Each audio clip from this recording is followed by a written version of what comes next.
I think it's working.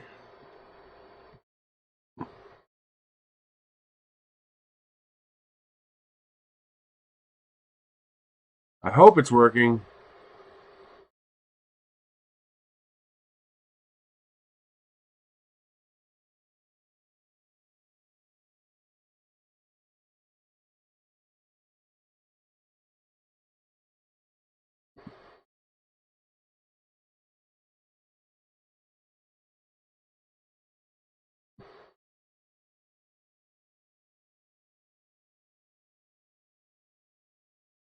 I think it's working.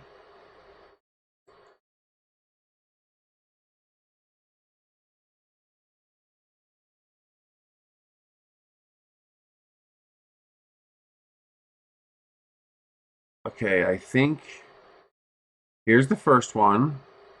Here's the live one. So I can get rid of these 3 partials. Delete forever. Yes. Yeah, OBS hard crashed. It's like and then when I restarted, I had trouble getting it to reconnect the stream. That wasn't an OBS, that was a YouTube thing. I think YouTube was still closing out the first stream before it would let me start the second stream.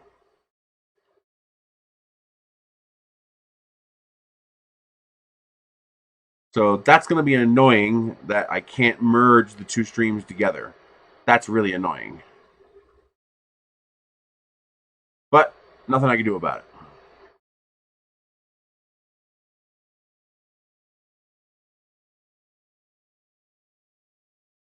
I deleted them. I left the original 2-hour, 48-minute stream. Of course, I don't want to delete that. But I got rid of those little false starts when it was attempting to. It almost reconnected. It tried. Yeah. I think OBS is not stable on this computer. Once I get my proper desktop going, I think I'll be okay.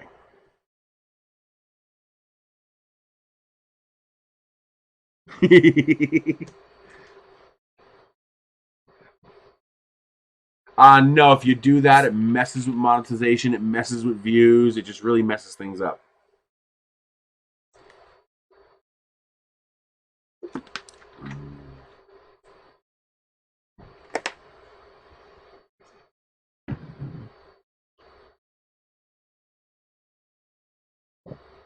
Awesome. Let me check that now. Let me get rid of this. That. Okay, here we go. CR6SE contents.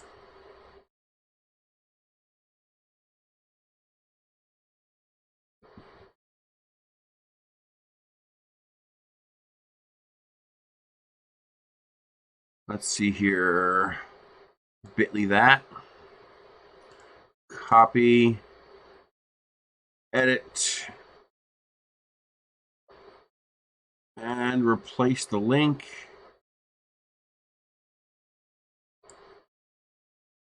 Paste.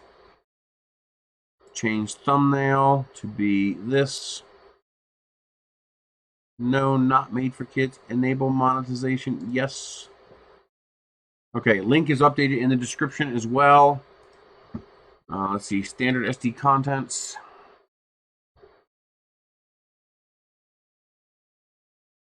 Download. And the SD contents are downloading. All right, let's print something.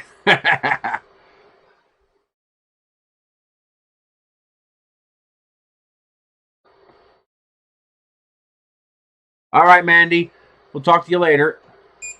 Print. Baby Marvin Groot. Print. The touchscreen is instantly responsive. There is no lag.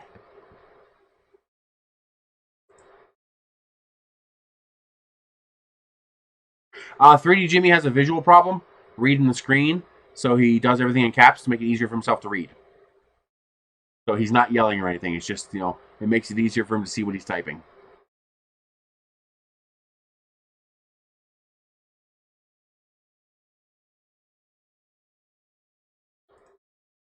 Oh, crap. I did not want to undo that. Oh, I hope I didn't just break that. Oh, it says I'm still alive. Woo, okay. I was like, oh no, did I kill it again?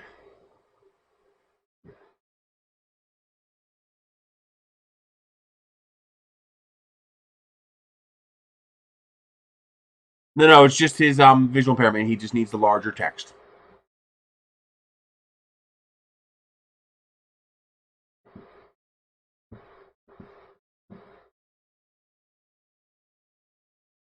We are heating up. We are at 45 degrees and climbing.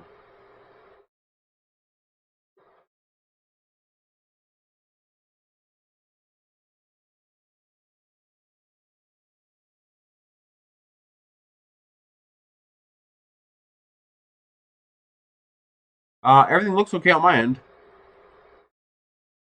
Stream health, that's what I want. Yeah, stream health, good.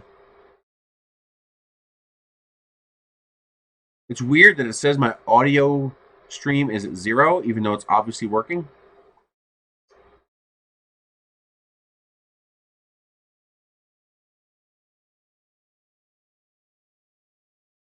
I don't know, something like that. I know it's a visual thing. I need to like, you know what I could do. I could do something like this. So let's get this set up. Okay, this is what we want right here. Oh, yeah, right there. Right there. So we switch to this cam.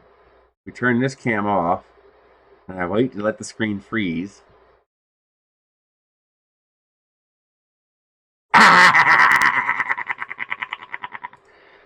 Something like that.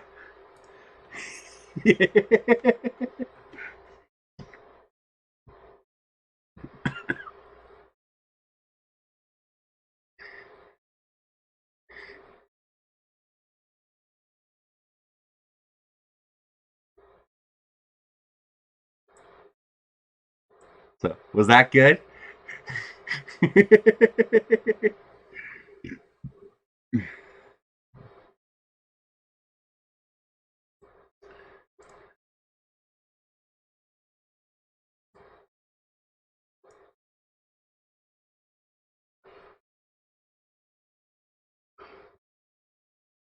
Tis but a scratch.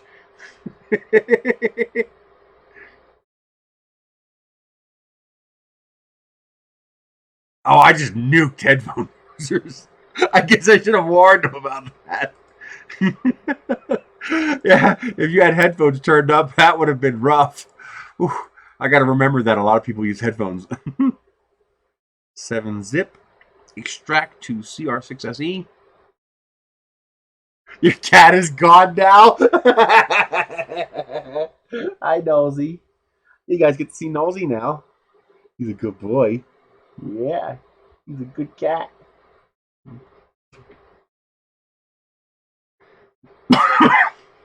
We are just starting a print now. Bed is just about the temperature. We should be printing any moment. Make sure we have some extrusion.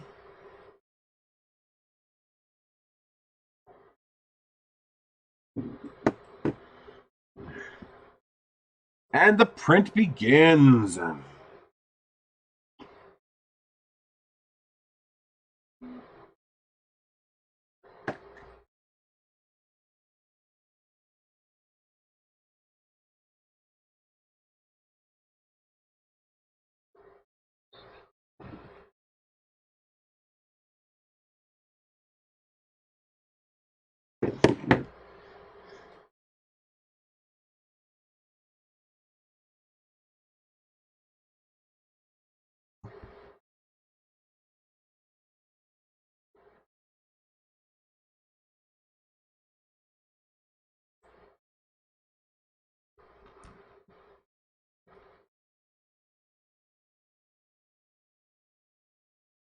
Well, I can tell you this, guys.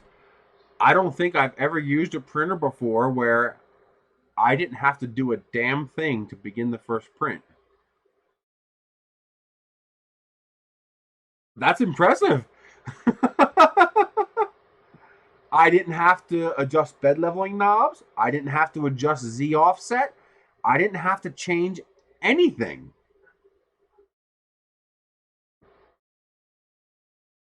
I'd be pressed.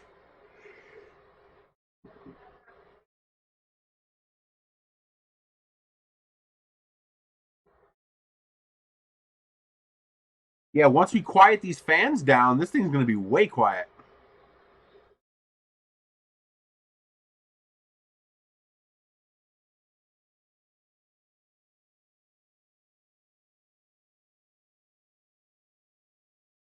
Let's see if I can get this to focus better. There we go.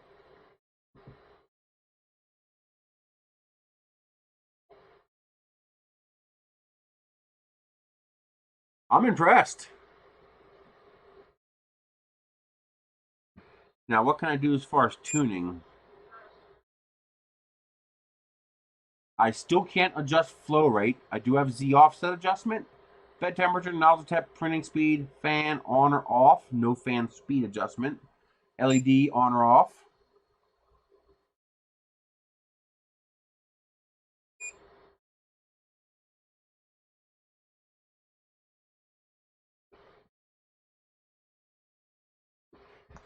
This is going at 60 millimeters per second.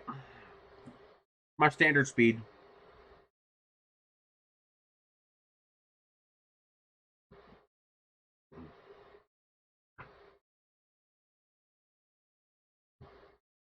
I don't know. I couldn't possibly answer that without using this printer for quite a while. What I can tell you is that bed leveling is a game changer. I mean, that's a hardcore game changer. I mean, think about it. If people don't have to level their beds anymore, that's 99% of the problem with 3D printing. So, not having. Now, the only problem is if the leveling is not good, how do you adjust it? There is a Z offset adjustment on the screen here. So, here's your tune screen. So, here's your print screen.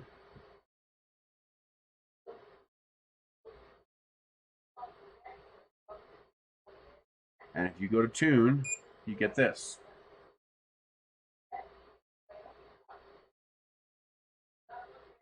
Because there is no bed leveling, it's fully automatic. Oh, jeez. It's fully automatic. There's no bed leveling. The only thing you would have to adjust is your Z offset.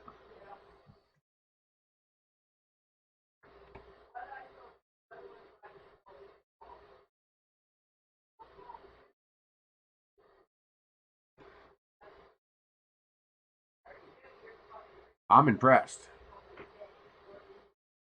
The screen is fantastic. The UI is beautiful. The responsiveness is beautiful. The double size screen is beautiful. I like the larger screen. I would really like to see them start unifying some of this stuff across their brand.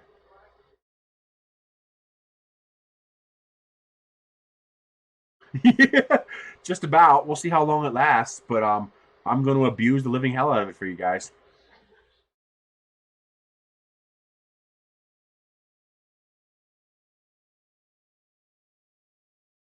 At Isaac, what did Isaac ask? Um, I think it uses a standard threading. I'm going to make a comparison later.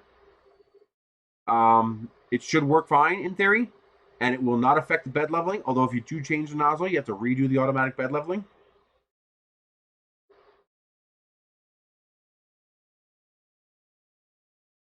The way it does bed leveling is in the top here, there is an actual strain gauge. So when the actual nozzle touches the actual bed, this printer now knows that. It now knows where 000 is, which is something no other printer knows. Even a Prusa doesn't know where 000 is. This printer actually knows where 0 is. And so not only can it mesh the bed, but it can also set the offset automatically. So no bed leveling screws. That is hard mounted across the entire bed.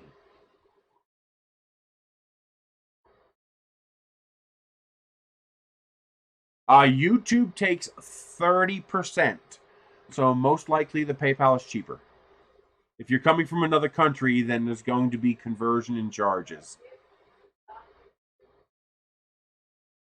Yeah, YouTube takes the most.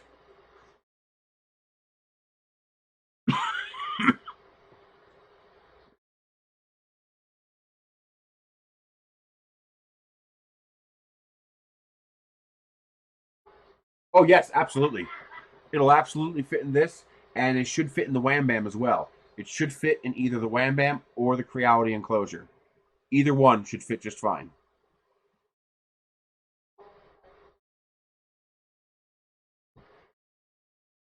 Well, I didn't level the bed, and the print is perfect. I didn't even do anything special in the slicer. I mean, it's going to be about 350 ish.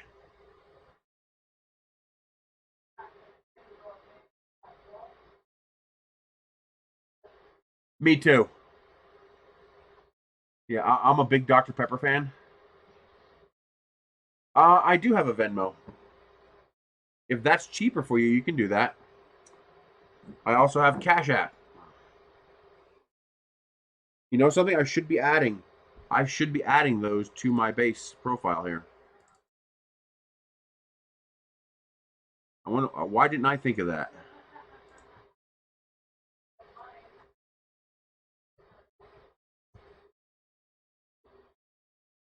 Good idea. Hang on, let me update that.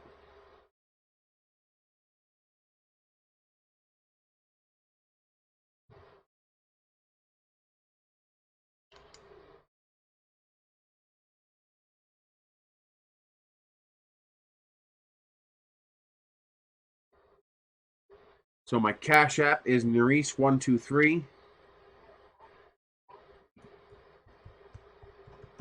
and my Venmo,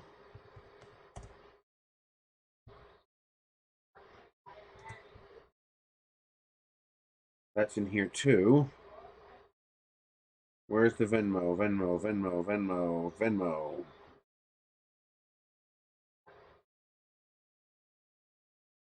Okay, how do I do this? At Nerese71.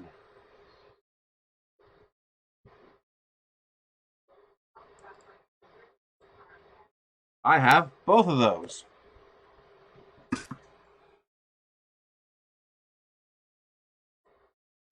That's a good idea. I should have done that a long time ago. Just never thought of it.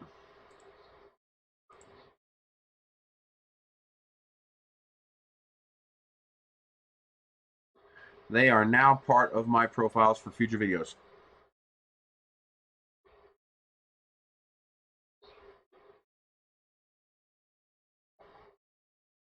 You really shouldn't add those to those. Are free for non-businesses. I don't understand.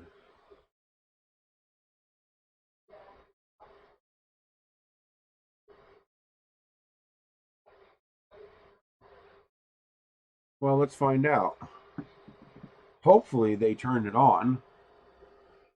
When we're done this, we're going to turn this off and try it.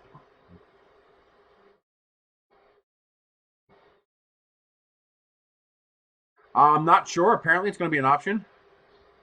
Yes, the ABL works by direct physical contact, not conduction, not capacitance, not resistance. If you watch earlier in my video, there's a strain gauge built into this. So I could stick my finger under there and it would level on my finger.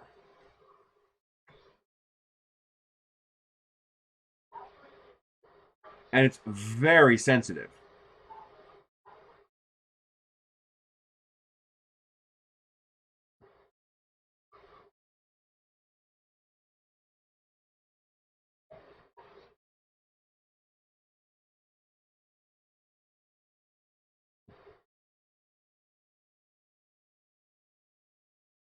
Come on, autofocus, do your job.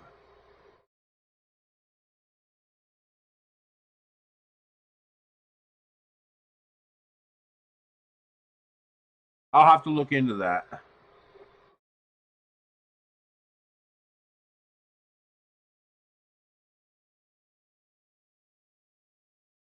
Come on, autofocus.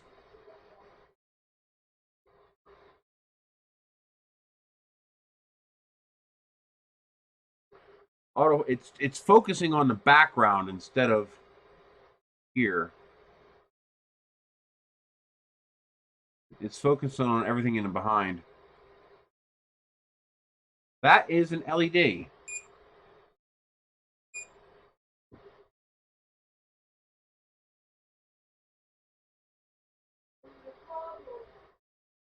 It automatically heats up the nozzle. I don't think it'll leave dents in the PEI surface. It barely touched it. So that strain gauge is incredibly sensitive.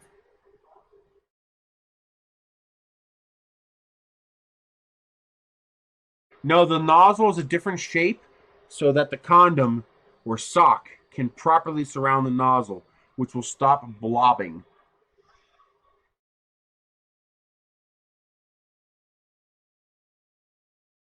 Yeah, it probably is. Maybe I can block it. Seriously? Come on, work with me.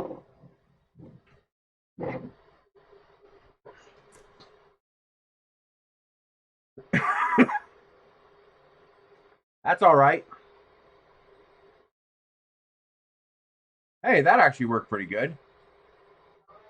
Yeah, that's a little better. Try to bring it closer.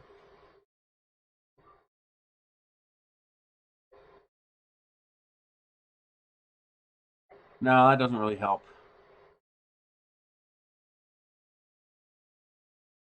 Too much jitter. Needs to be down here.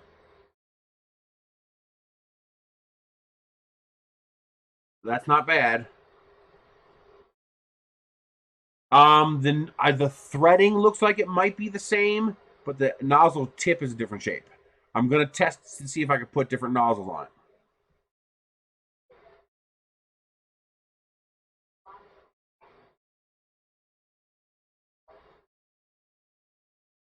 Oh, you're right.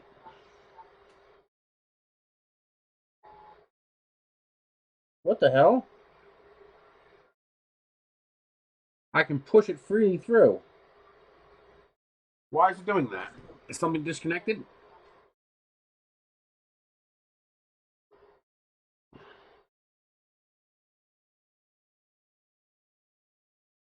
The wire may have been loose.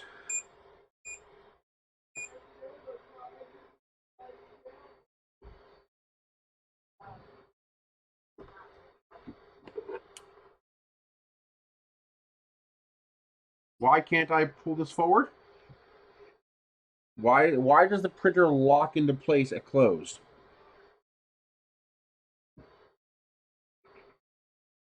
It locks into place. It's not releasing the steppers.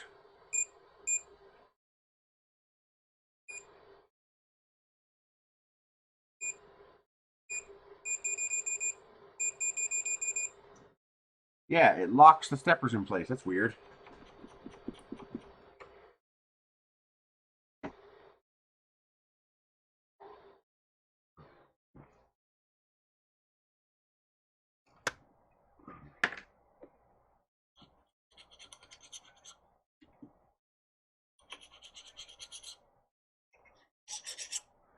But why is this slipping?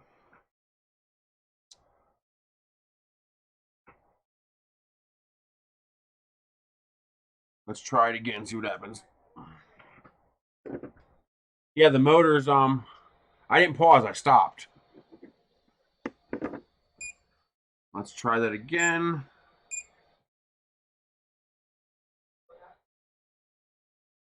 No, the extruder's fine. I was able to push the filament through, which I shouldn't have been able to do. Almost like the wire came loose, so it may have been the plug popped loose. I just pushed it all the way in. So maybe the plug had popped loose, just in shipping.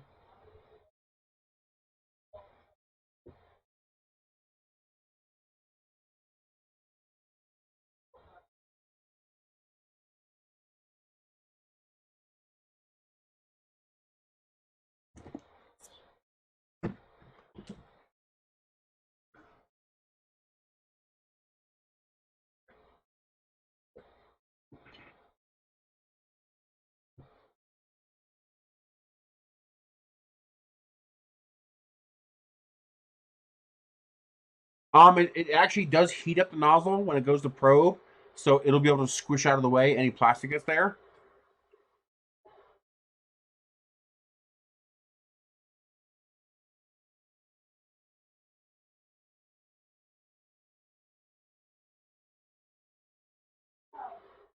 That was because I pushed it. So I'm hoping it was just a loose plug. So we'll see.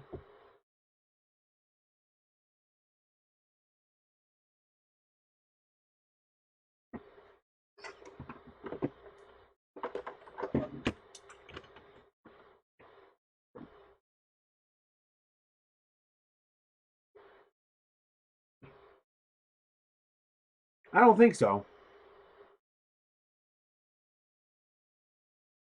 Yeah.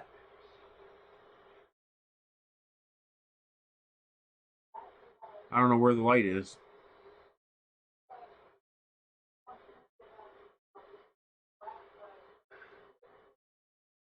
Yeah, in here.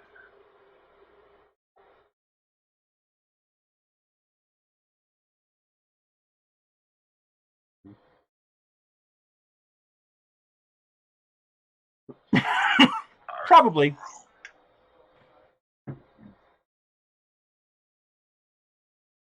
Hey, thank you, Randy. Randy sent me $10 in Venmo.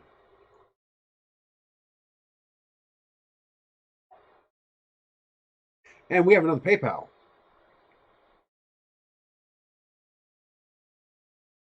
Thank you for the $15, Thorben. I appreciate that a lot. Thank you.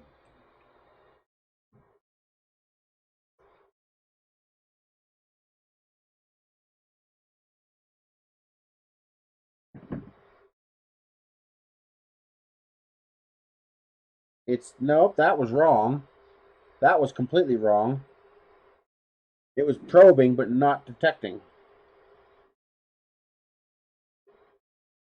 And it's still not extruding.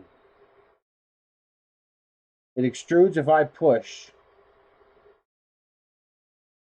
Okay, so something's wrong. Okay. No, it's not a clog. That was me pushing. So I'm able to push filament through, so there is no clog.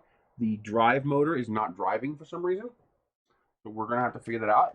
It's possible the grub screw is loose. That does happen in shipping. We will find out.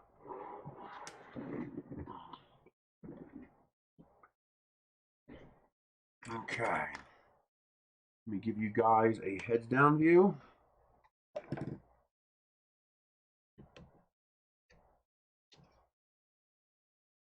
Okay. Yep, the latch is correct. Although it does seem to be a little loose. I don't know how loose that's supposed to be. So that does seem to be working.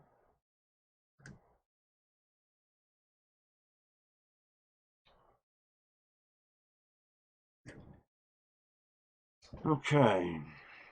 Wrenches. I like this drawer. Okay, I believe this was a number 2. Nope, number 3. No.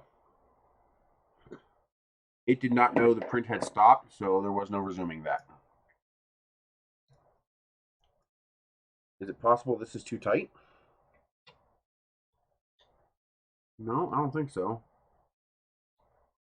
That seems to be working correctly.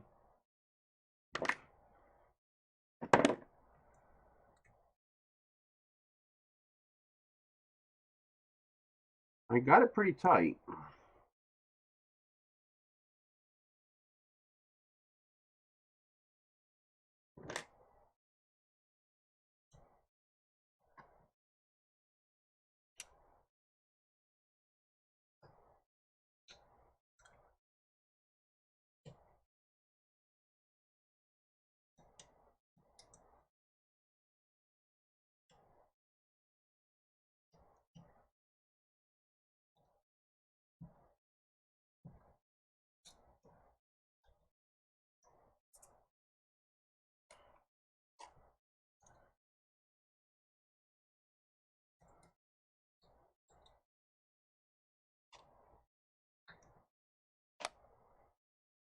one thing I don't like is that to take this apart, you gotta mess with the spring, and that is not fun.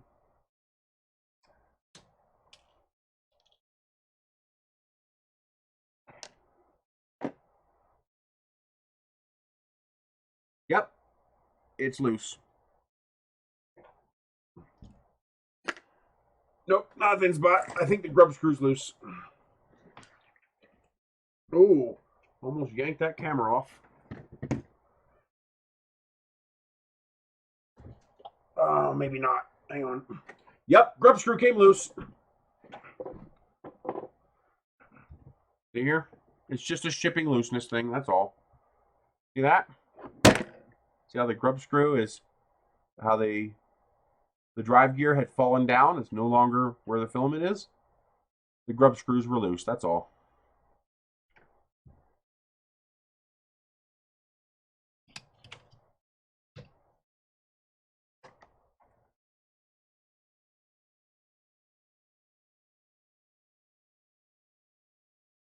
Well, that's not necessarily an easy fix because you don't have clean access to it.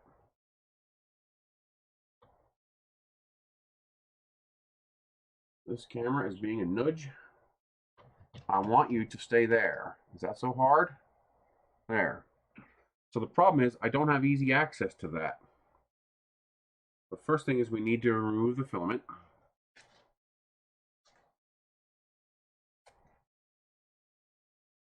That's a pretty clean pull. Not bad. I've seen better, but not bad.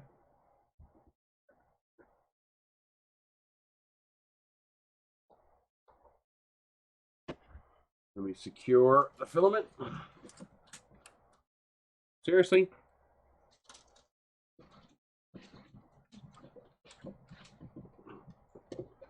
This is no fault of anybody. This just happens. During shipment, it comes loose.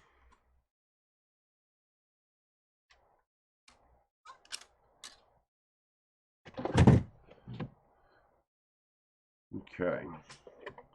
So the problem is I need to move and tighten that. And I think the only way to do that is to remove it.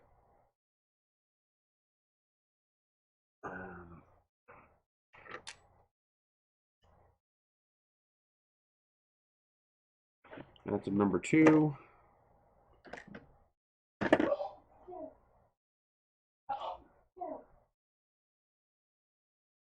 This is the new CR6 SE.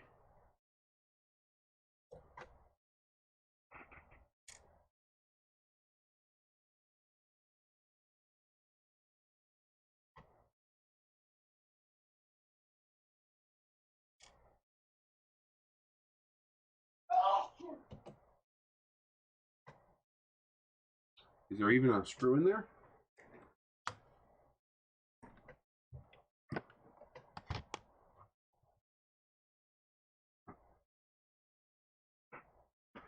Okay.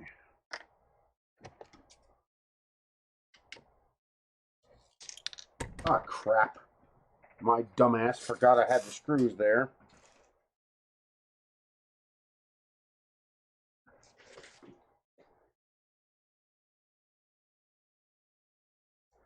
Where'd the other one go?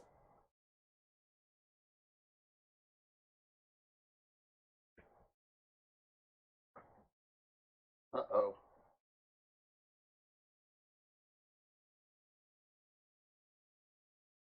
It's a black screw, so it should be quite visible.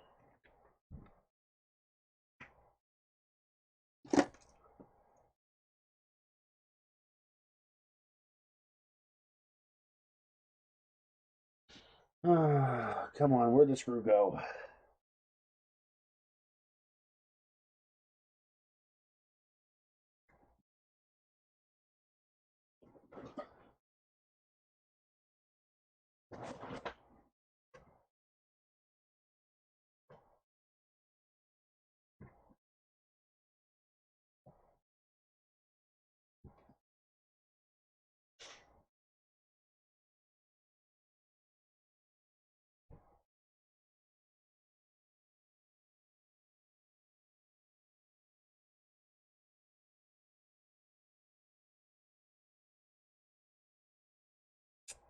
I don't know where the screw went. Hopefully I won't need it.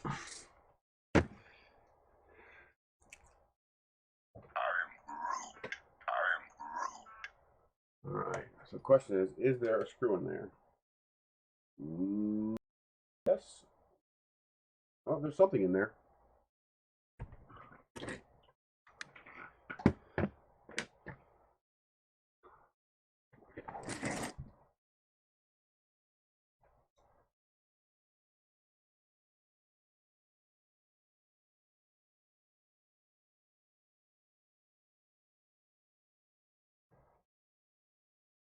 Oh, nope, no screw there.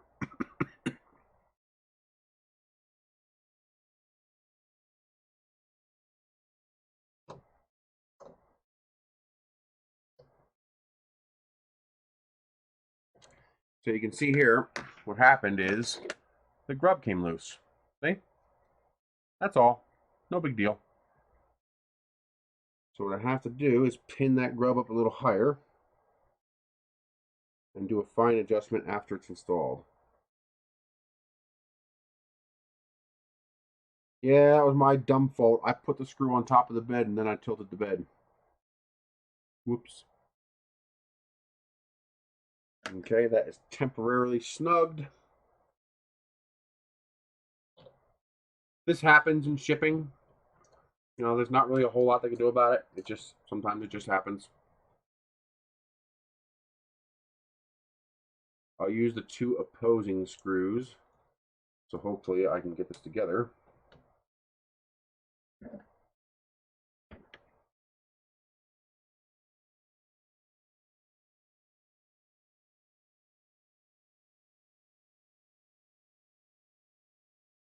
Nah, we've only been going for a few hours. No big deal. They did test it, and this worked. You saw it printing. It just worked itself loose over time. That happens.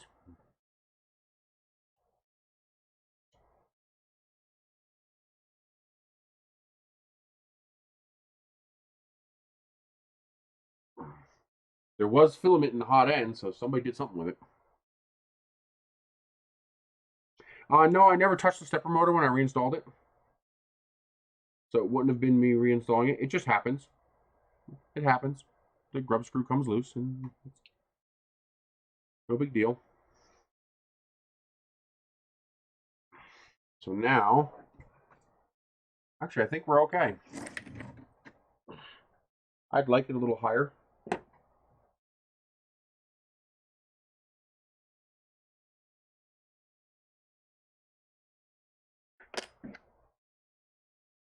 That's the one bad thing about this hot end, this feeder unit. It's not super serviceable.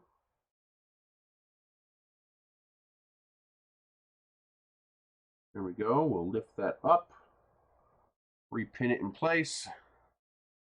Yeah, I have it here somewhere, I think.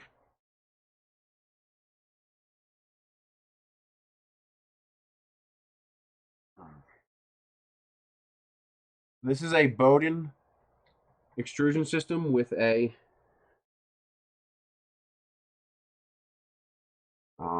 standard PTFE lined hot end. It is a new design.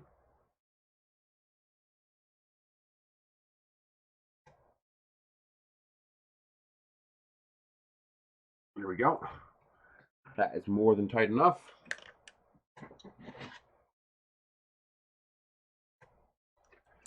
I'm going to try to feed this in now because it'll be easier if I could see it. I'd like to see what it's doing in here. Let me give you guys a close-up of this.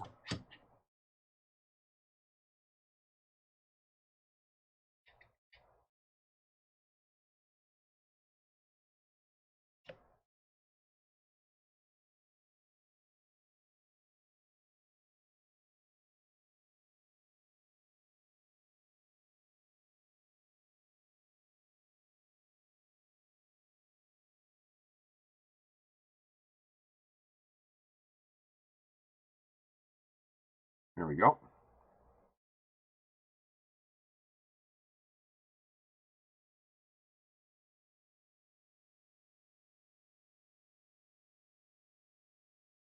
See, that needs to jump into there. So yeah, I can see that being a pain in the butt. Is there any restriction in that path? Yeah, the pulley wheel would help with that. It does look like a bit of a pain. They have fixed things that need to be fixed. I just want to see how this goes.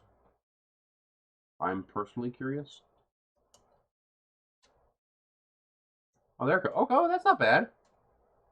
So if the pulley wheel were here, that would hold that in place. Okay, that's not so bad. I'm okay with that. Okay. Assembly is a pain in the butt. If they could figure out how to make it a little bit easier to work with.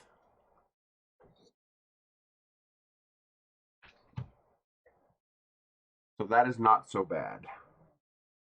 Now comes the annoying part. Putting it back together. Yes, I'm just going to take this off.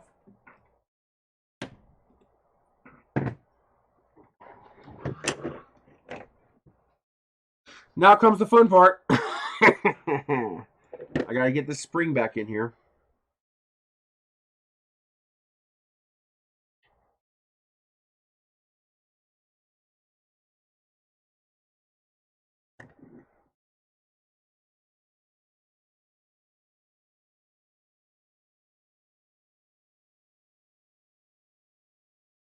This would be a bit of a pain in the butt to have to maintain this printer because of the design of this spring here.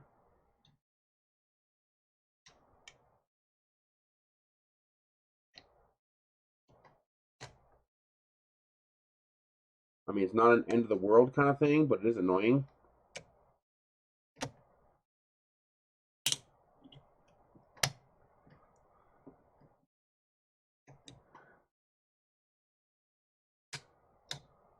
That's not that bad. It is annoying though.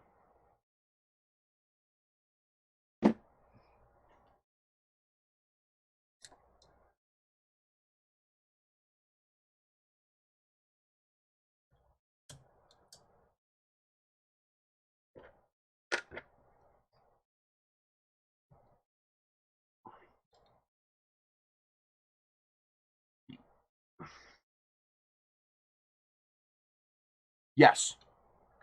It doesn't go up far enough for the set screw to touch anything.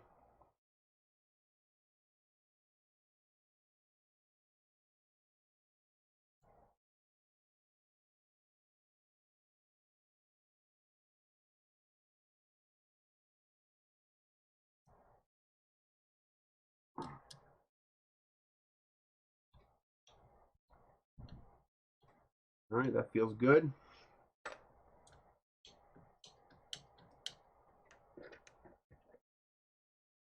Tighten up the spring.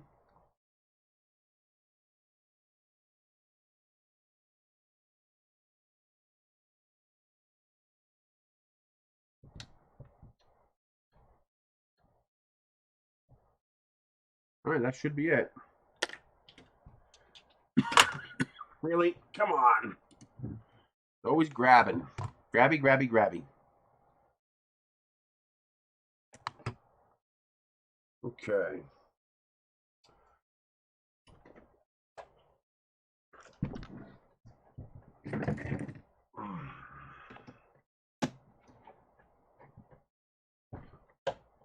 Okay. Let's see if I can insert this.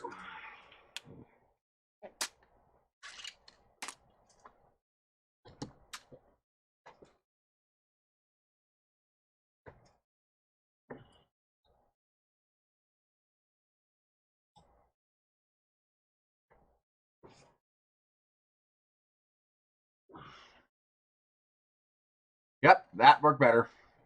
No problem inserting it this time.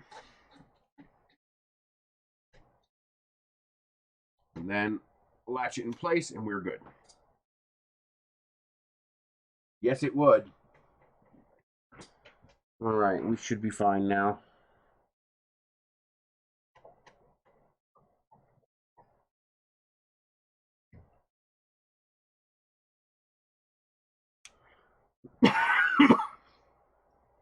Guess would help if I plugged it in.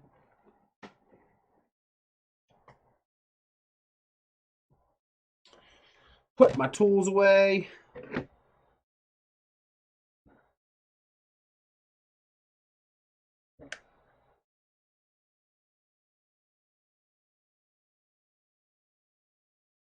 No, it did ask me if I want to resume.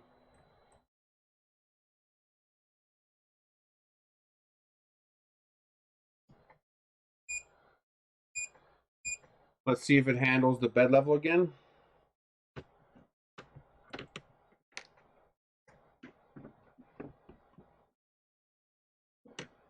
Okay, put this in here. All my tools put away. Here is the Marvin that I started to print. Oh, there we go. So there you can see it began printing the root portion. That is the transition from the little bit of black filament that was in there.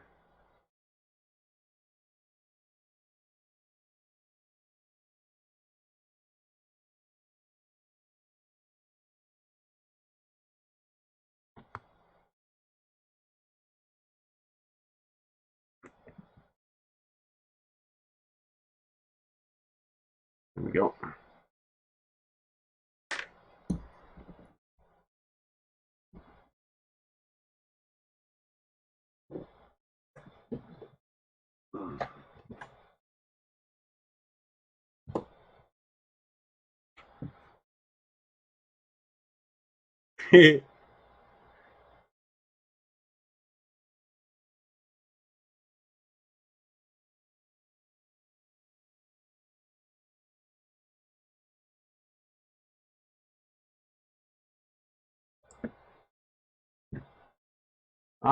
No, that was the blob from when it first started. The little tiny blob that was on the print bed. Thank you, Andy.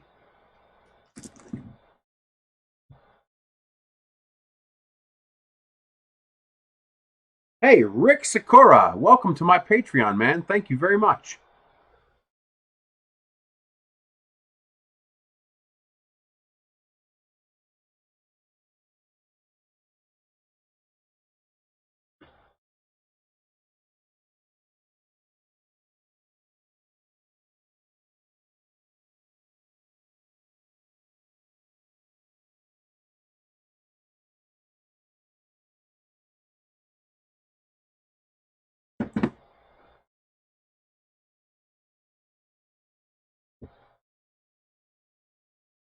Oh.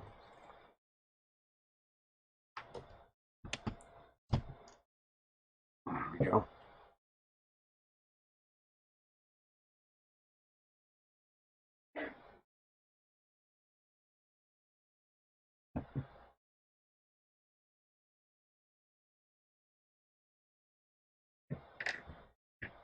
I'm done already.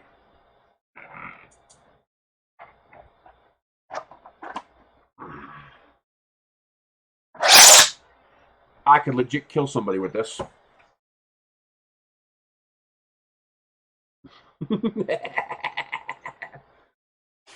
I just beat you over the head with it.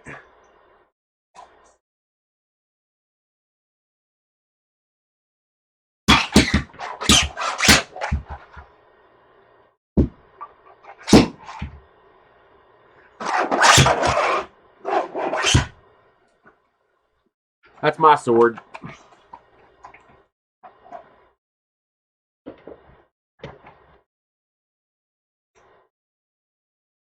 And I got a little one for the small fish.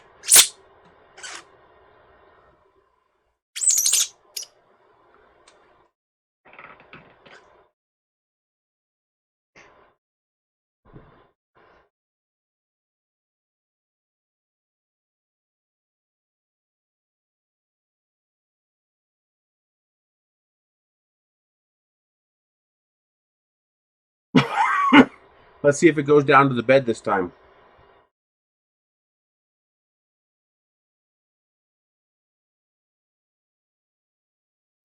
I wonder if I need to home it first.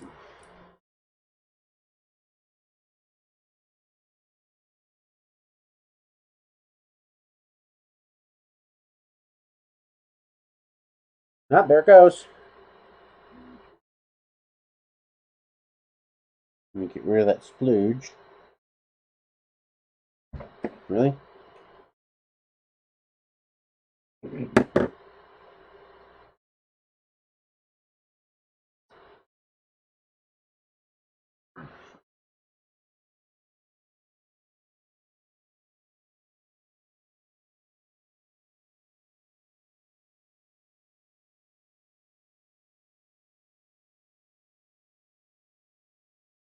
Well, definitely not cherry picked, or it wouldn't have had the problems it had.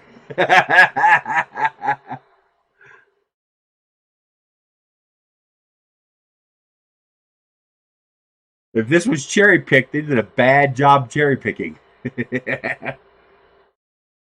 It does look like it remembers the mesh and the offset through a reboot, because I did not have to re-bed level to make it work. The sword, about a week.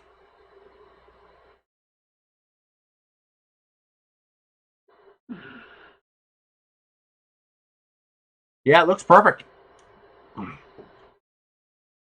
Well, I don't know if the only way I had a leak before was if I had a heavy snow. So I'm hoping it's fixed.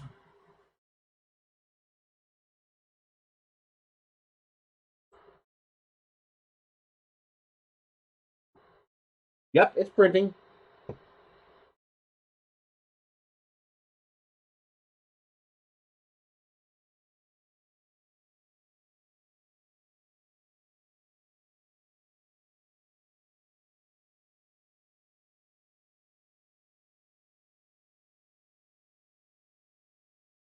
Come on. Focus. There we go.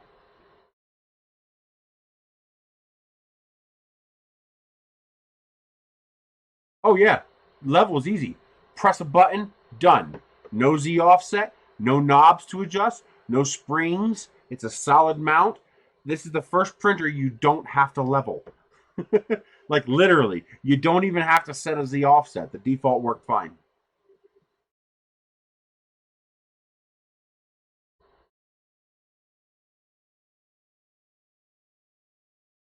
Like I'm blown away by how well it worked.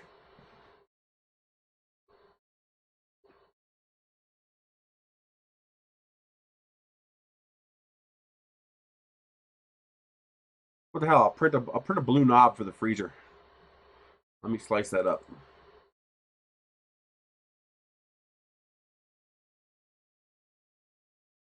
My first 3D printer was a MakerBot Mini.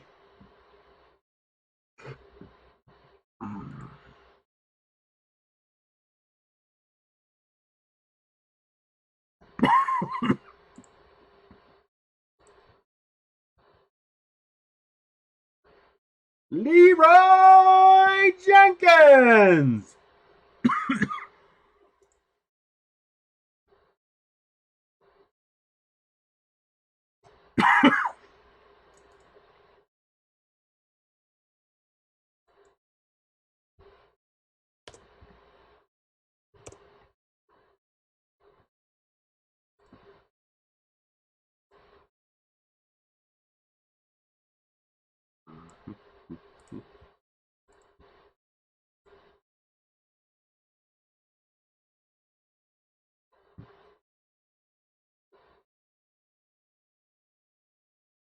Yeah, it looks good.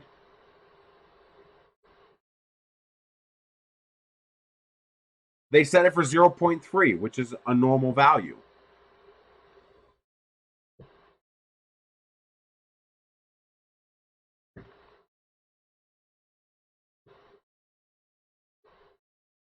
No, I can't. I do have a sound meter, but it's somewhere in all of my gear that came from Pennsylvania.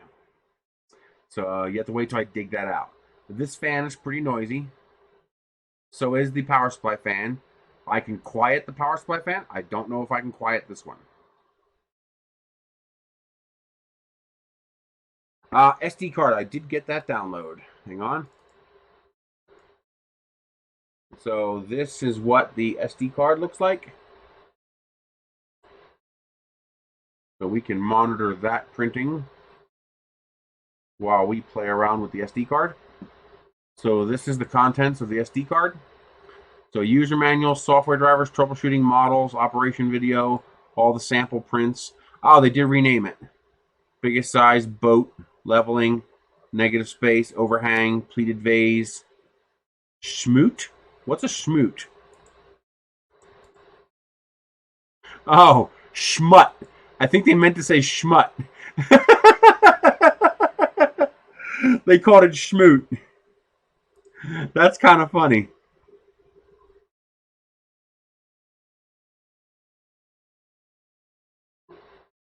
Exactly. Because it knows true zero, you can simply set the offset to what it needs to be.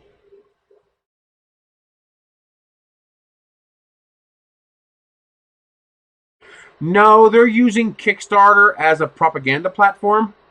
Kickstarter is now the in thing for people to use, and so it's like the cool companies use Kickstarter, so they're just leveraging it as a advertising platform.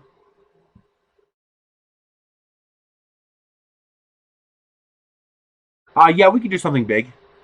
So so we have videos for how to use it.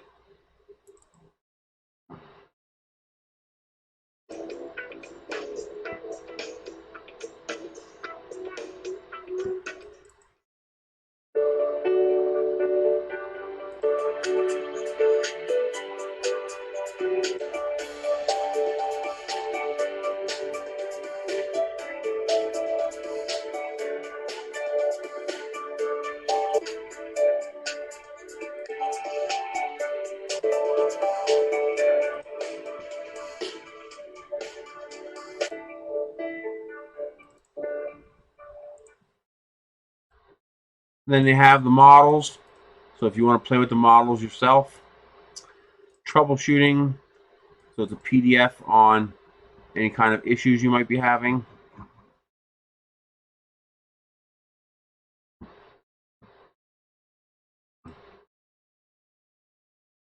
Why is that even open?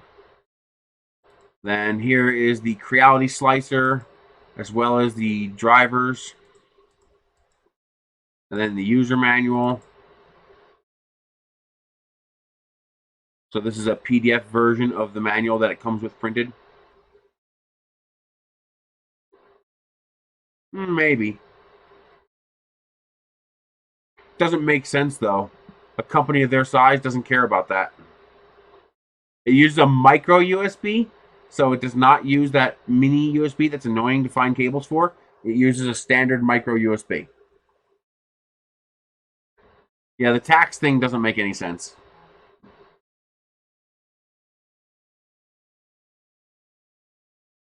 It could be, but I doubt it.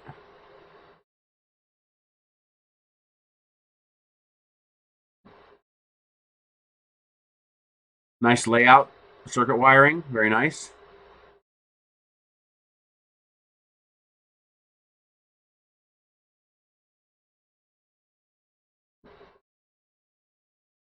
But that's the SD card.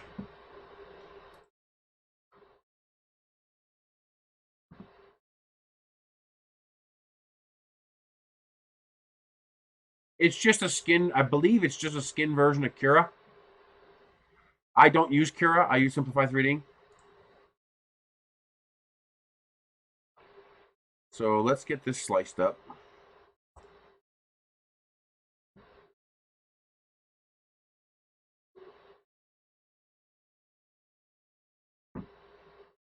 And there is a large print already on 235 by 235 by 250.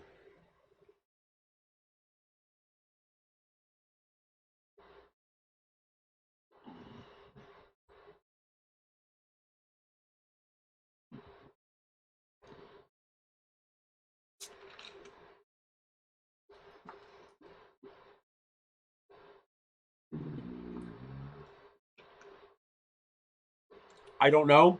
I can't check that while we're printing.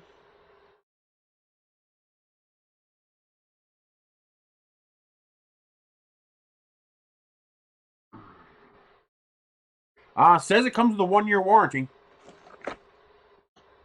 The warranty card says 1 year.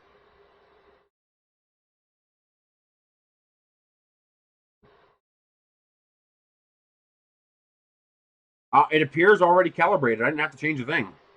How big is the bed? The bed is 245.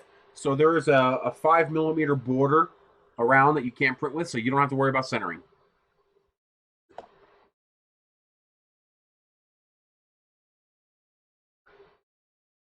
That's true. Very low risk launching from Kickstarter.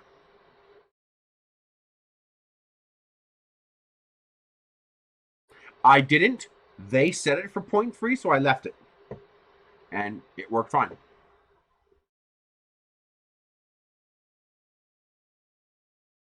Yeah, just the fan right here. Even this fan's pretty quiet. It's mostly this fan here. Creality sent this to me. I didn't pay for it. They contacted me and said, we'd like to send you this printer to review on your channel, and I said yes. So I didn't have to pay for this.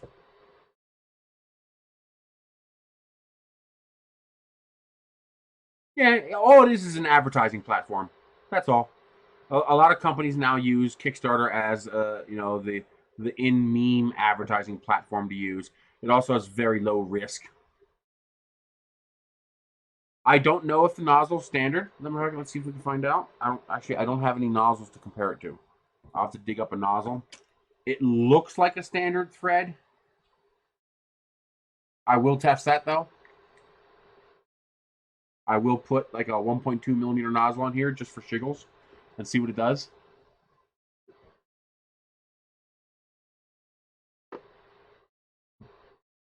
I agree with Naomi. Putting this on Kickstarter was not the greatest idea. They're a very large, well-established company. They do not need any of the advantages that Kickstarter offers. They should have just released this printer and said go.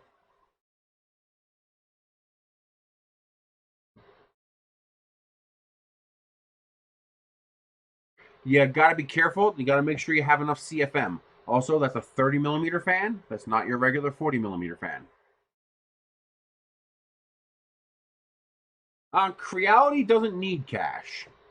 Creality's doing good as far as cash. I think they're trying to leverage the gimmicky factor of Kickstarter, and I don't think it was necessary. Yes, this should print with ABS. An enclosure should not hurt the strain gauge. I don't see how that would hurt it. The reality is our enclosures don't get that hot. 35, 40 degrees Celsius is just not that hot as far as this machine is concerned. I don't have a problem with established companies using Kickstarter, but it's a bit gimmicky. It's like you're well established Creality, you don't need to use Kickstarter.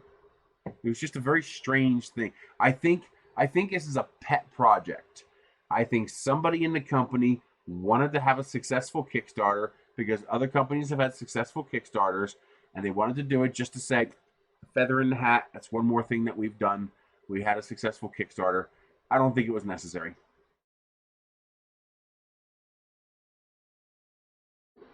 No, well, I guess you could use the other side, but it's not the same surface. Yes, I will try ABS. Well, the problem is you can't get a printer like this here in the States. You just can't do it. I mean, you can't build this printer for $429 here in the United States. You just can't do it. I mean, if this was built by a US company, it'd be a $1,500, $1,800 printer. That's just the reality. We'll know in about 10 minutes.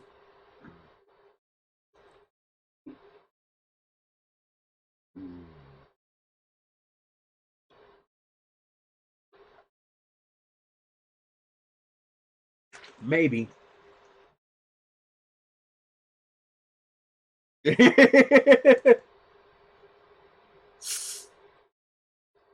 Yeah, I've gotten a few ass whoopings in my childhood. Some deserved, some not deserved.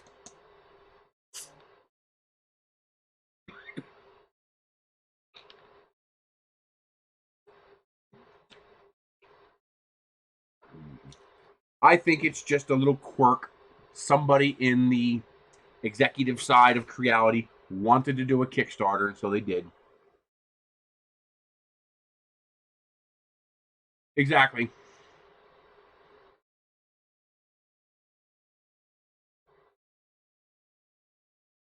Brad, you've had a few what over the years?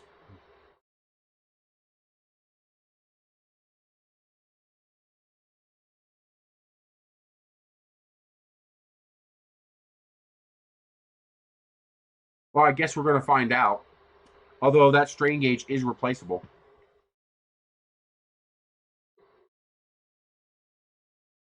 Yes, it is.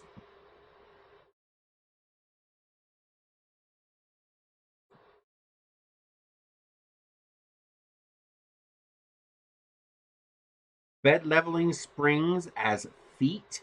Why? I'm not sure I understand why you'd want to do that.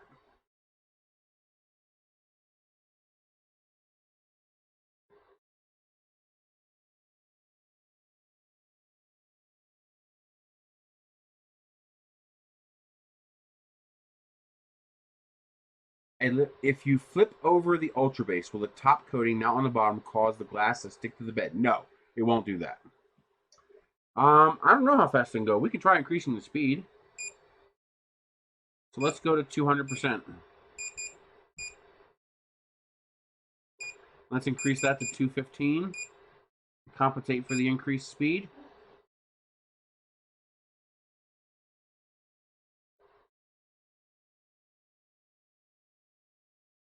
Exactly.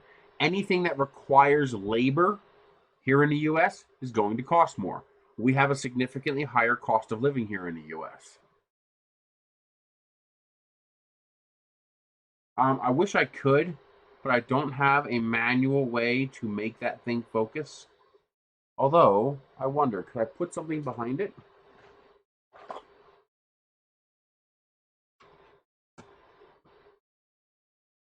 Could I give it something else to focus on?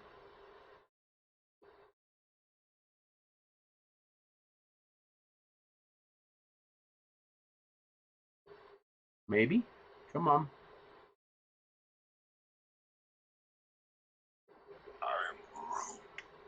There it goes. There we go. Now we got something a little bit. It's trying.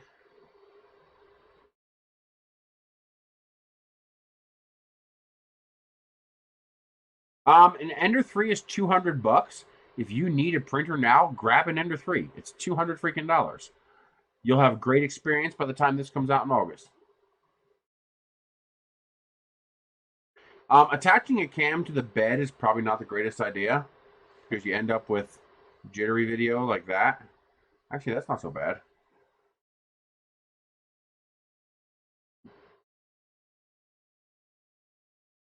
If I can get it to focus.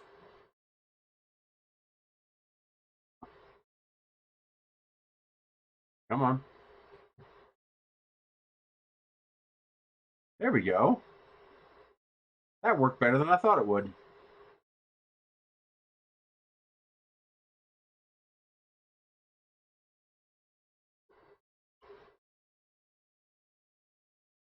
That worked much better than I thought it would.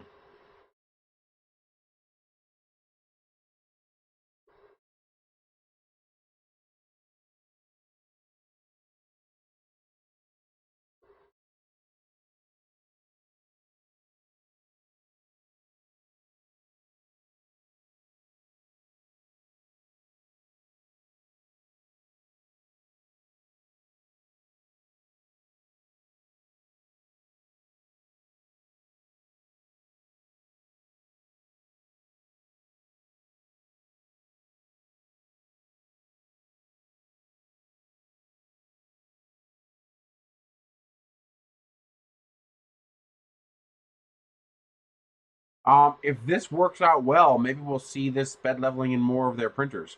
This is probably a test bed to see how well it works.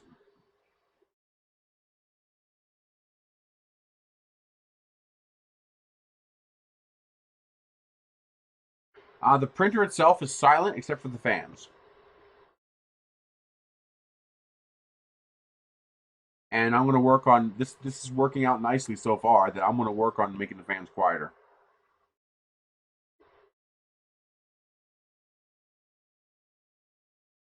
This is a C930.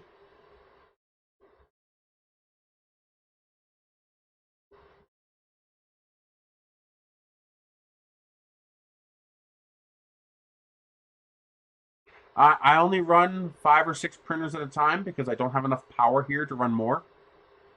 This is a C930 from Logitech.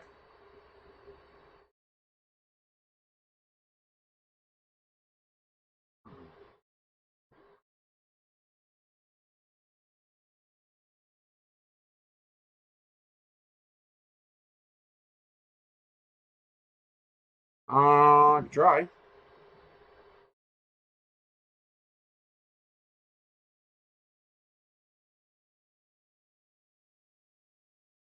All right.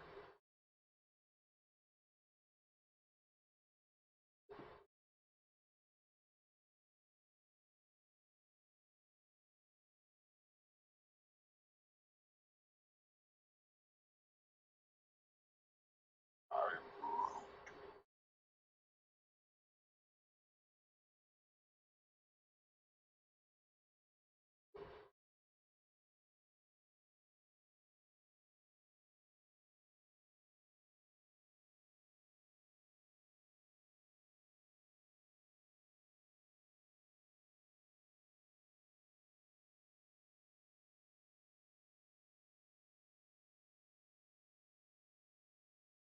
Looks like 54 dB at 12 inches.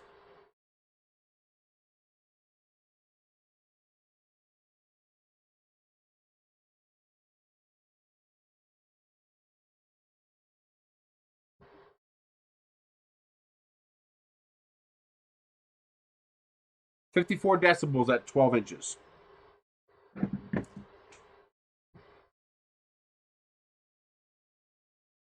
I didn't install any drivers for this.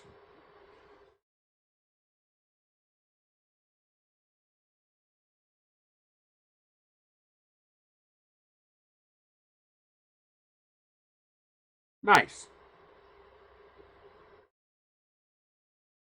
No problem. Okay, so here's all the features that and improvements they've made on the printer. First, the biggest one is going to be the bed leveling. It uses an actual strain gauge. So this printer is the first printer that I'm aware of that actually knows where zero is. Most printers have no idea where zero is. Even printers with automatic bed leveling like Lulzbots and Prusas, they know where a virtual zero is, but they don't know where an actual zero is, meaning where the actual nozzle tip is relative to the bed. This printer does. By using the strain gauge, it knows where zero is. So when you tell it to use a Z offset, you're actually telling it what your first layer thickness is because it actually knows where zero is, which is pretty damn cool. This is the first printer I've ever touched in my life where I did not have to do anything to level the printer. I literally clicked automatic level and then hit print. And it did it. But even deltas, like my delta has a little switch sensor that you stick on the bottom of the printer and it goes around and probes and it works fantastically, but it doesn't know where zero is. You have to hope that they programmed the offset between where the nozzle is and where the probe is correctly, and then it works fine if that's programmed correctly. This doesn't matter. This offset doesn't matter because it knows where zero actually is. Sorry about that. I didn't notice that it got moved. There we go. So this knows where zero actually is, which is a pretty big deal. On light, yeah.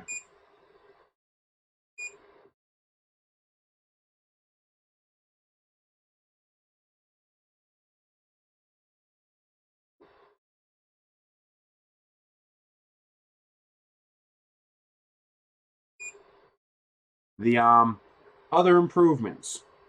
The feeder unit up here. It's going to, this feeder unit looks like it should be very flexible compatible. So this should have no problem with flexibles. How much? Don't know. Nice. That's very cool.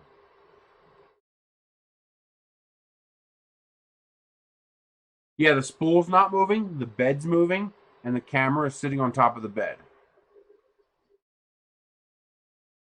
It's just blue. I would like them to change that to white.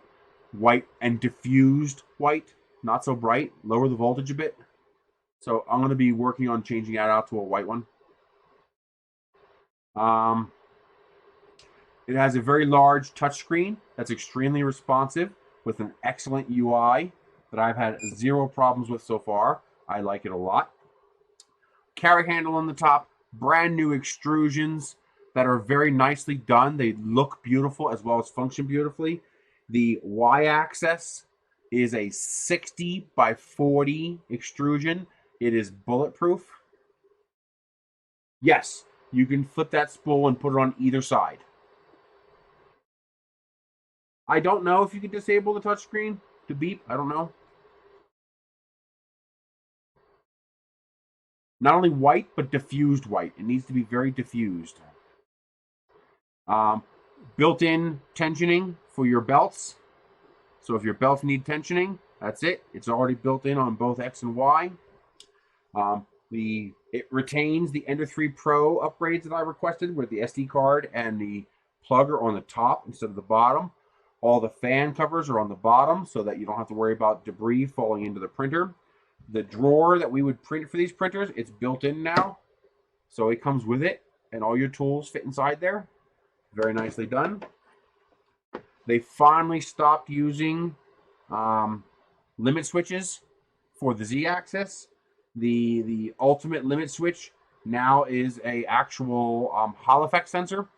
Now you might be saying, wait a minute, if this thing has a uses a strain gauge, what do you need this for? That's a backup. So if something goes wrong with that, you don't mash the nozzle into the bed and destroy everything. Okay, so that's a good thing to have. Filament runout, of course, the same design as before. Dual Z with a belt attached. This is the first printer where I might leave the belt attached. Even press fit, you can add dampers later if you want, but this doesn't need dampers. It doesn't need it. You can hear it. It's silent.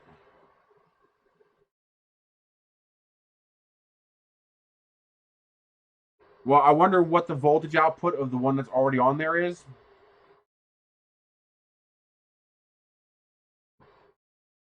What else have they improved? The assembly is more straightforward now. The rail on the bottom has a CNC machine cutout that accepts the vertical rails, just like the TiVo Flash has, so that when you assemble this, it is self-aligning. You no longer have those alignment issues that we had on the Ender 3. Very nice improvement. The IEC is in the extrusion on the side. It has a Meanwell power supply. It's an LRS 35024 Meanwell power supply. The board does appear to be upgraded. It does not use an external MOSFET, but it does appear to have upgraded MOSFETs with heat sinks on them. So there is something to say about that. Yes, there is a breakout board here, so all of this can be unplugged from that breakout board very conveniently.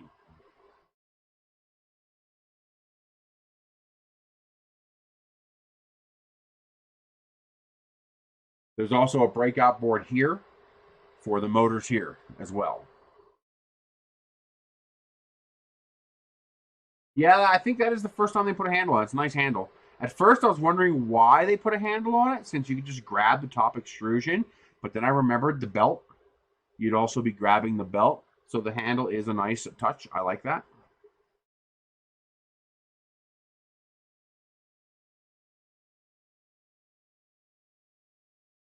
That is mostly marketing, in my opinion. Although it does make it easier for beginners. Doing this is easier than loosening a screw, holding it out, and tightening it again. So technically, it is easier. And if they can manufacture it for this price, why not?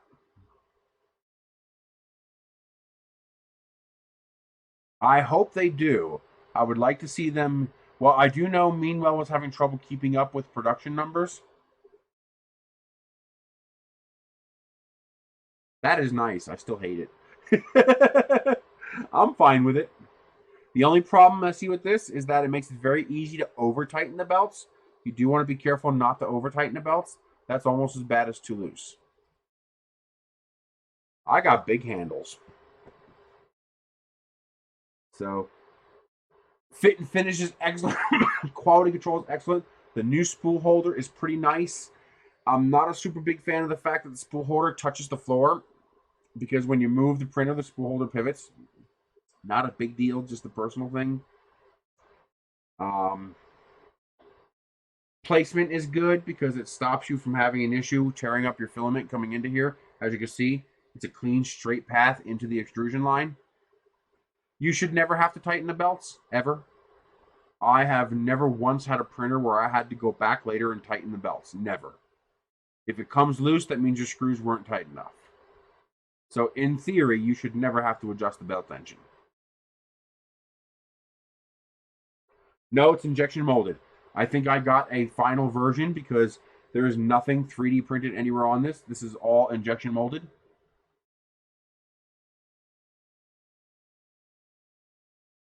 That's good.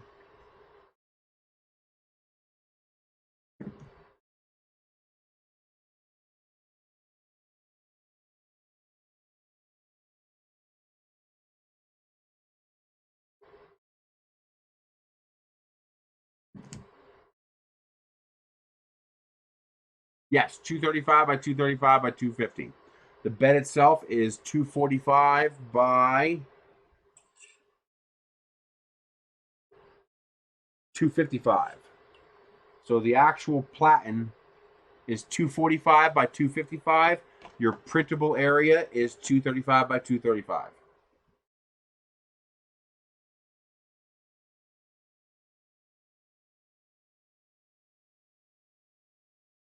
Actually the 100 amp breaker just got delivered. I got the notification from Amazon, so it's waiting for me in my mailbox. All I gotta do is wait for him to come over and install it.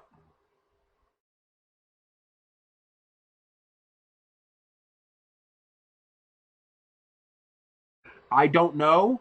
For the Meanwhile power supply, there's a replacement fan in my Amazon page. If you go to my Amazon page down below and click on 3D printing parts and accessories, you will see the I have a 60 by 60 by 10 fan listed there. That is the fan for the power supply. This fan is a 30-30-10. So that's going to require a different kind of fan. I don't know what's available yet. The bed itself is 245 by 255. So that's the size of Wham Bam we'll need. Is that Peter Solomon from Wham Bam?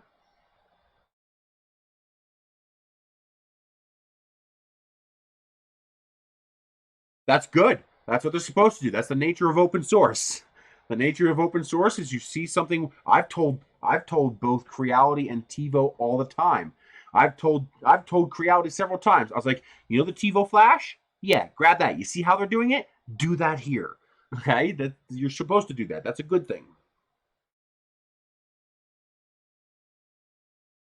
Yeah, that's Peter Solomon from Wham Bam. Um, I definitely want one for this. No, these should be removable. So this pops off. Okay. So two screws here and these come off. Two screws here and these come off. And the bed is completely unobstructed. They did chevron the back corners of the bed here. Let me give you some close-ups of that. It shouldn't matter from your perspective, but they did chevron the rear corners of the bed. But you remove these two screws and these two screws, and these come right off. Remove these two screws and these two screws, and these come right off.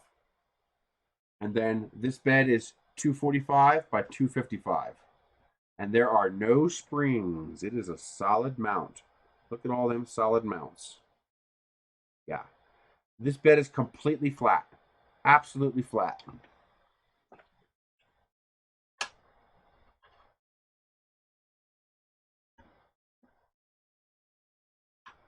There ain't no light coming through that. Uh-huh. Totally flat.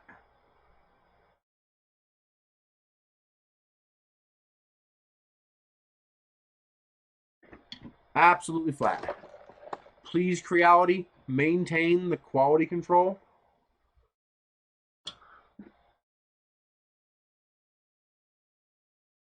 Let's see. That doesn't look bad. I'm not a fan of that bottom. That bottom is a little sloppy. Okay. Those ear cups look a little sloppy, but that's when I increased to 200%. Remember, this is my first profile for this, so I haven't tuned it yet. I may be slightly under extruding. Yeah, I'm under extruding. I have my extrusion multiplier set too low. You see how I got gaps there? All right, so I got to increase the extrusion multiplier by 0.2. Okay. Not a fan of the little nose droop there. That's not good.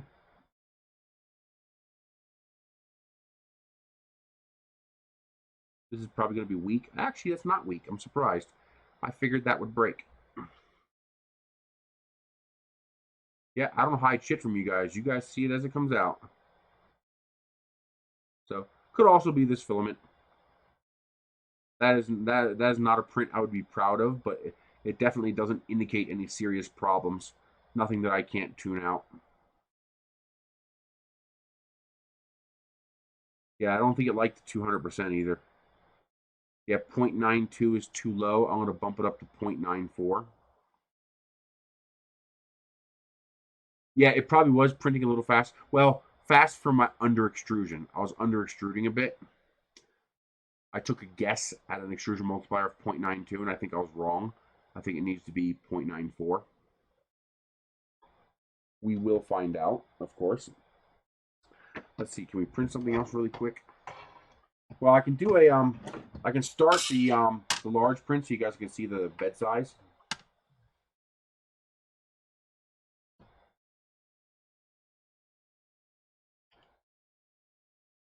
Let's see here. Finish print. Let's see, max 2. Is that it? No, yes. Max 2 print.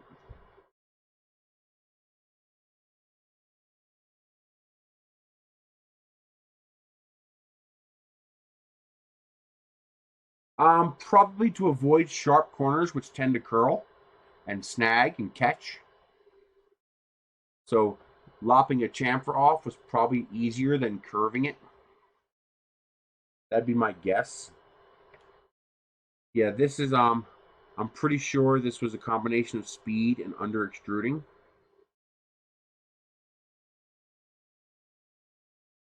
So I will work on that. Be sure to check out my Twitter. I will be posting pictures of things I print. We're doing pretty good, Pygar, because you can see down here the legs where I wasn't going fast. It looks fine. Looks nice and clean. It's only when I cranked up the speed that I had a problem. So most likely that's just my profile. But I will keep posting test prints to confirm this.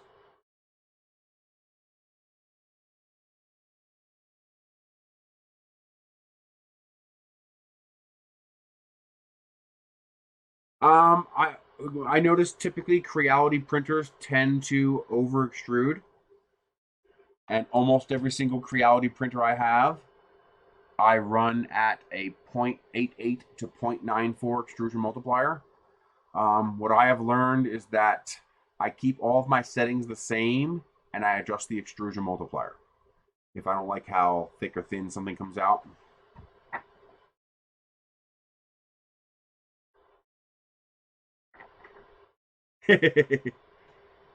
So that's how I adjust that's how I calibrate my printers, is I adjust the extrusion multiplier. This is a brand new hot end, so I just guessed wrong. Yeah.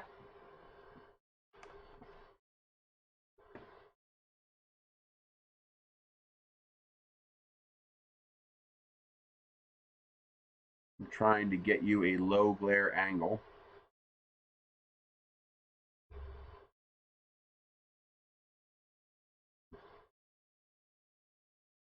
Come on. Focus.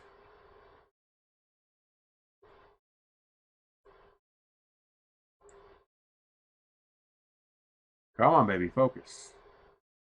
This thing really doesn't like me today.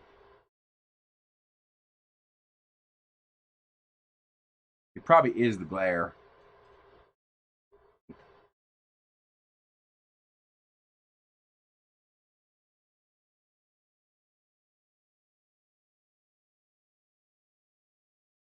That's a little better. Come on, hold it. And then here's your tune screen. You have your print speed, nozzle temp, bed temp, Z offset, which I have not had to touch yet, your fan, and your LED on off, and as well as what it's currently doing. But we definitely want to change that back to 100. Okay, there's your print speed, your Z offset. These are your global settings. It's beginning the probe process. You can see it very gently touches.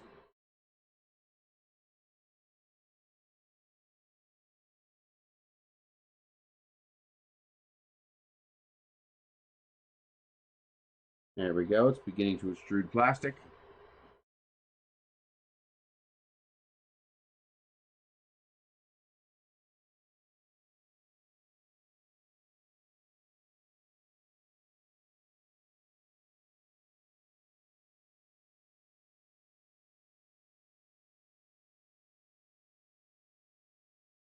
So this is a maximum build volume print.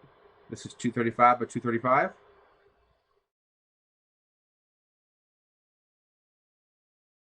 If you already have a Prusa MK3S, I don't see any reason why you'd want to buy this, unless you want a printer similar in performance for a lot less money. This is about 1/2 to 1/3 the price of a Prusa, depending on which one you get.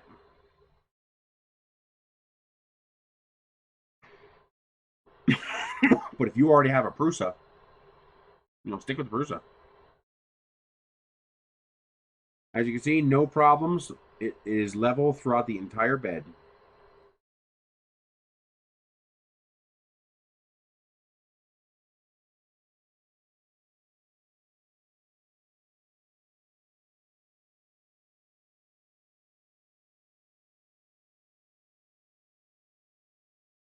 That's actually impressive. For a printer, I did not have to level. I didn't have to do anything. All I did was click on auto level and tell it to go. Oh, it peeled a tiny bit right there. That could be I didn't clean that part.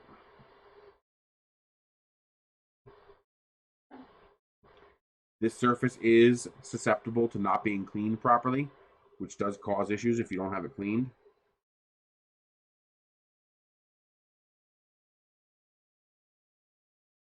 So we'll see if that pops up again. Yeah, see a little bit right there?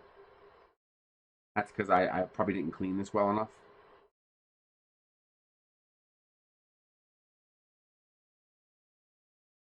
But there is your full build volume, 235 by 235.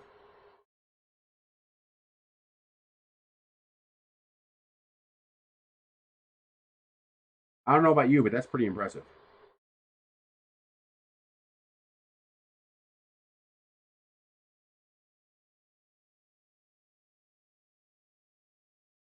Hell yes, I'm going to put a Wham Bam on here. That's a silly question. Oh, yes. Prusas are good machines. There's no question about it.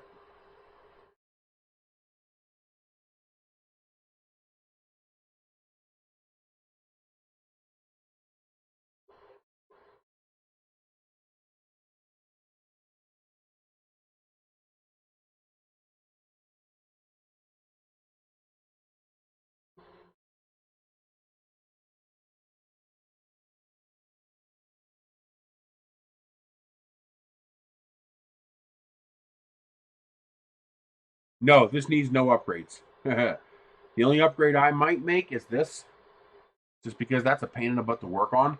I think the design is good as far as function, but when it comes to maintaining, I think it's going to be annoying.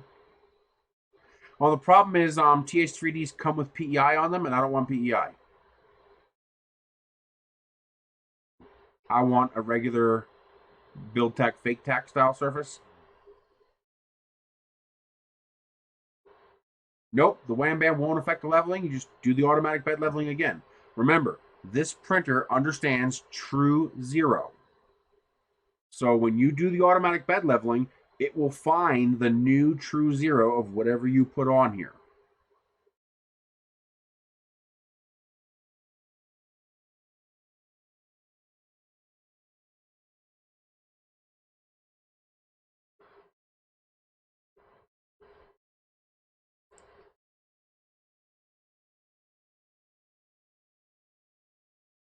Yeah, I just got to clean this corner.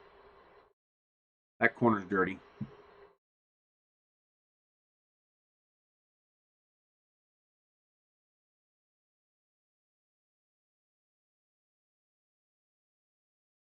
Yeah, see? It works fine there, which means that spot's just dirty. So that's not the printer's fault. That's my fault for not cleaning it. Because if that was a leveling issue, then it wouldn't have worked here either.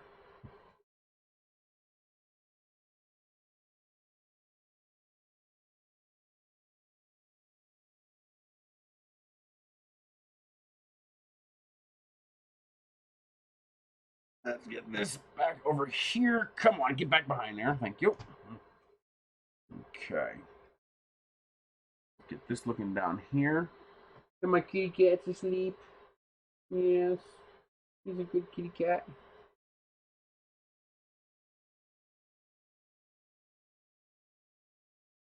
No, it is not the same. When you use a regular ABL sensor, it's sensing a virtual zero, not an actual zero. This is why you have to have built into it an offset, which is the difference between where the sensor detects and where the nozzle actually is. Okay, that's not the Z offset you set for your. Okay, think of Okay, there's two offsets you have to set in ABL. Okay, you have the mechanical offset and you have the first layer offset. The first layer offset is how high do you want the nozzle above the bed. Okay, the mechanical offset is the difference between the sensor and the actual nozzle tip. This uses the nozzle tip as the sensor touch. So it has an actual zero, not a zero plus the difference between the sensor zero and the nozzle zero, which has to be programmed in. 200 millimeters per second? No, I don't think this will do 200 millimeters per second. I don't think it'll do anywhere close to that.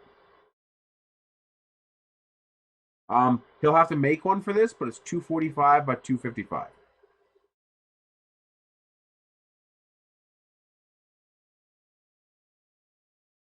Oh, I would love it if they were to start. I want to see if I can get this hot end to put on my other printers. I really like it. I would say this is them starting to move into not cheap Chinese territory. I would say they're now moving into decent. Yeah, ABL offsets. Correct. There is no offsets on this. The point it touches is true zero. So when you set 0.3, you're not setting an ABL offset. You're telling it how high you want your first layer to be, which is why I was able to hit bed level and then tell it to go, and it just works. All right, you can't do that with most printers. No problem, Haas. We're getting ready to end the stream anyway. It's 4 o'clock. Is it perfect? I don't know. Ask me in 6 months. Is it looking pretty damn good? Yeah, it's looking pretty damn good. Yes and no, because if you change your surface, the ABL might read the surface differently. This won't. This will read the surface the same no matter what, because it's actually touching the surface. 430? I think it's about 430 bucks.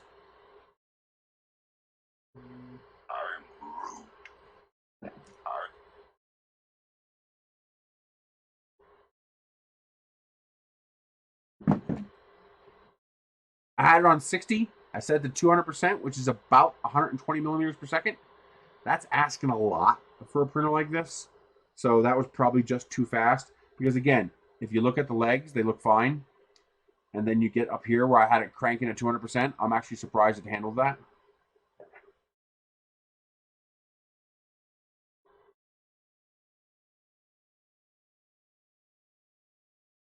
It might be able to do 100. This was about 120 max, and it was a little too fast. So backing off to 100 might be enough. I also might not have been printing hot enough. So 215 might not be hot enough for 100 millimeters per second. Might need to go to 200 or 220 220 Celsius. So if I change the nozzle on this, I don't have to change any ABL offsets. I don't have to go into the firmware and adjust ABL offsets to compensate for the different length of the nozzle. All I gotta do is hit level again, and it will find the new true zero. That's pretty goddamn cool. Change to a ruby nozzle, no problem. Hit relevel, it finds the new true zero. No, it's not by stall, because that would damage things, because you'd be pushing pretty hard. It has a strain gauge. If you watch the beginning of this video, there's a strain gauge in the top here. And that strain gauge actually detects when it physically touches.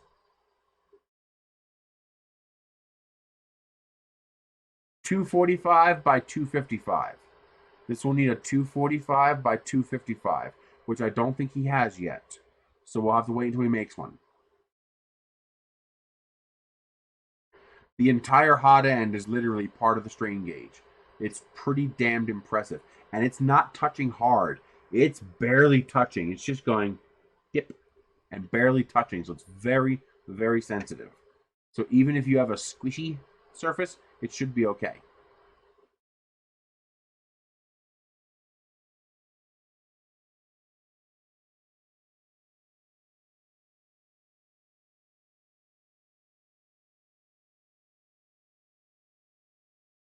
Yeah, the wall speed will be 80%. So if I'm all speeds are based on your base default speed. So the default speed was 120 millimeters per second. My wall speed is 80%. So that means I was running 96 millimeters per second wall speed, but probably wasn't even going that fast because you're going to have jerk and acceleration. I had a jerk of 5 and I had an acceleration of 500 programmed. So that's going to also affect it, especially on something this tiny. So it's probably maxing out at 75, 80 millimeters per second. So my assumption is my extrusion multiplier was too low and my temperature was too cool. So bump up the temperature, bump up the EM a little bit, and it should be good to go.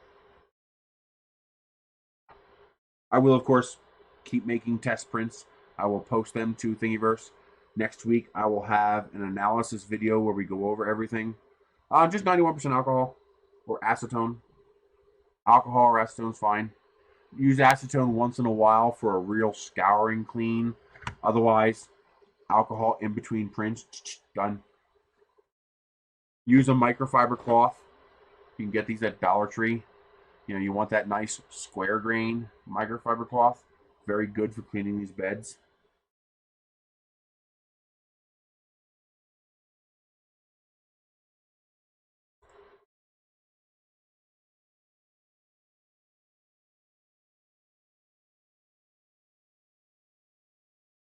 Well, I don't know how it works.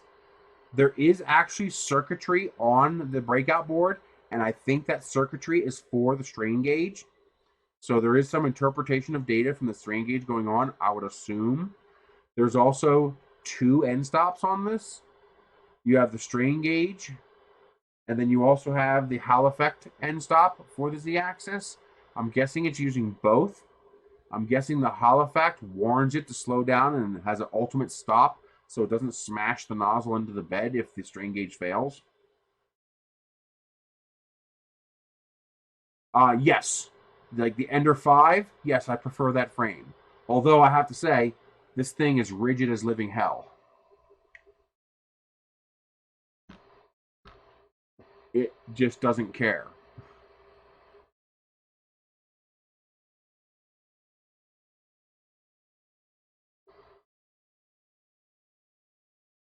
So, pretty impressive.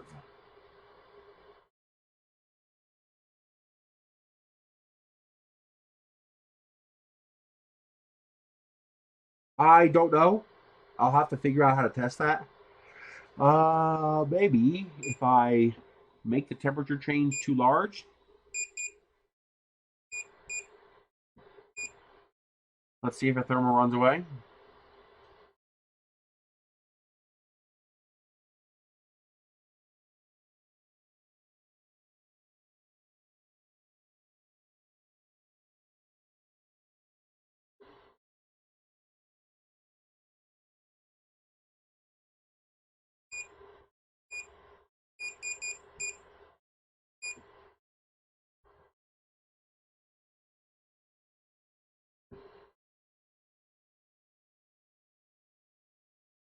Hasn't kicked in yet.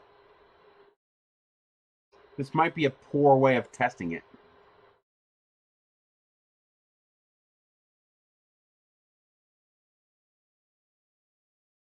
That's good, okay.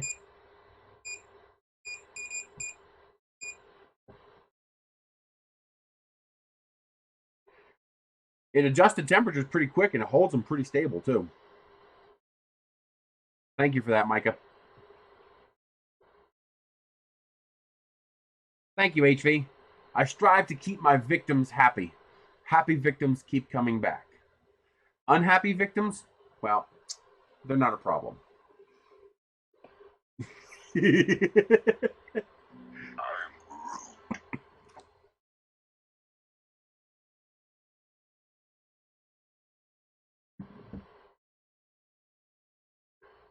Alrighty, guys, I'm going to call it, as you can see, without touching a bed leveling knob, with no springs, with nothing but click automatic bed leveling and then click print.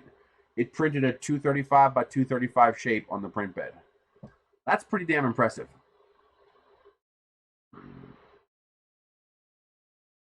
So you will see more videos regarding this. You're going to see pictures on Twitter as I print things with it. I'm going to try different filaments. I'm going to try PETG. I'm going to print ABS. I'm going to stick it in my Wham Bam enclosure, and I'm going to try it there.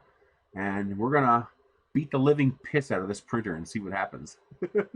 I wonder if I can get 1,500 hours of printing by August.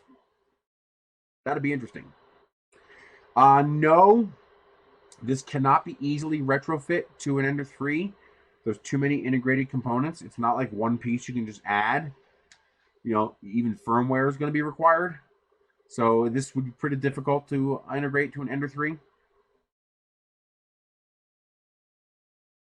But that's it. I will see you guys later. I'm gonna get my bail. I'm gonna go try to cook those frozen eggs and see if they taste good. And if they do, I'm gonna go see if they have any more 50 cent a dozen eggs. I'm gonna buy a whole lot more eggs. 50 cents a dozen? Yeah, I want a lot of eggs. Yes, my enemies don't last very long. Unless they're big, you know, then I chop them up and store them in a freezer. And so I will see you guys later. Thank you once again to the people who donated during my stream.